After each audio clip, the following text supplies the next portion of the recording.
This video will give examples of careers in precious metals using chemistry, chemical engineering, metallurgical engineering, and others.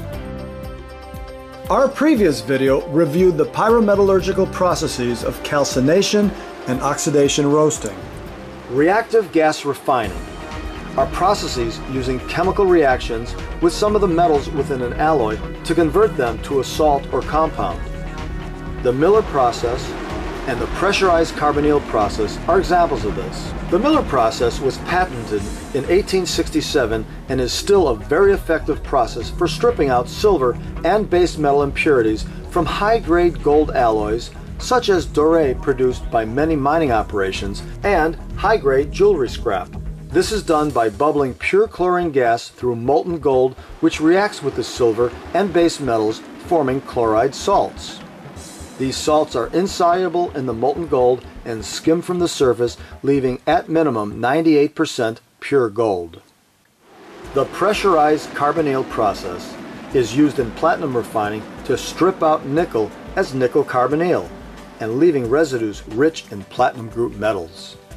Smelting is a reduction melting pyrometallurgical process used to reduce a salt of a metal to its metallic form. For example, silver chloride precipitate can be reduced to silver by melting with zinc powder or sodium carbonate. Silver chloride contained in slag is also reduced in hydrogen-containing atmospheres.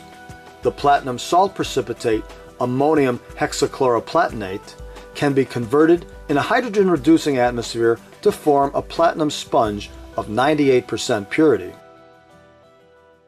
Fusion melting is the melting of metal and molten salt mixtures to form various metal salts. For example, the platinum group metals that were not dissolved in aqua regia are fused melted with litharge, or lead oxide, soda ash, borax, and carbon, which chemically react to form a lead alloy containing all of the precious metals. When gold and silver ores are precipitated out from solution with the base metals such as zinc, the remaining solids contain 10 to 40% zinc. The zinc can be removed by melting and oxidizing using glass-like fluxes such as soda ash, silica, and borate. The zinc oxide forms and is dissolved in the molten salt or slag. The slag floats to the top for removal, and a 96% gold-silver alloy is obtained for further refining. Fusion melting by adding other salts can also transform non-soluble salts from a previously processed flux to specific salts that can be leached out. This is how rhodium, osmium, ruthenium, and iridium are refined. Cupellation is a form of reduction melting where the lead is oxidized into a molten salt, which is then dissolved into the porous ceramic walls. This leaves a precious metal bead behind. Assay labs routinely use cupellation on a small scale in the fire assay process for determining precious metal contents. Although pyrometallurgical extraction methods have been around much longer than hydrometallurgy, these sciences continue to be advanced at IPMI member companies and universities around the world.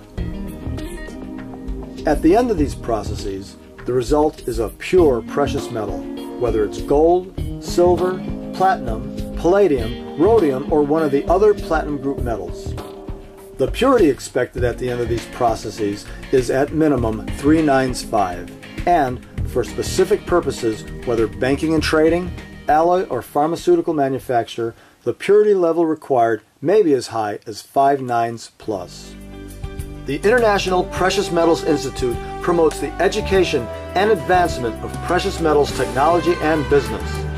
IPMI is an international association of companies committed to providing technical resources and educational materials, including a series of videos presenting examples of precious metal applications and a variety of interesting and rewarding career opportunities.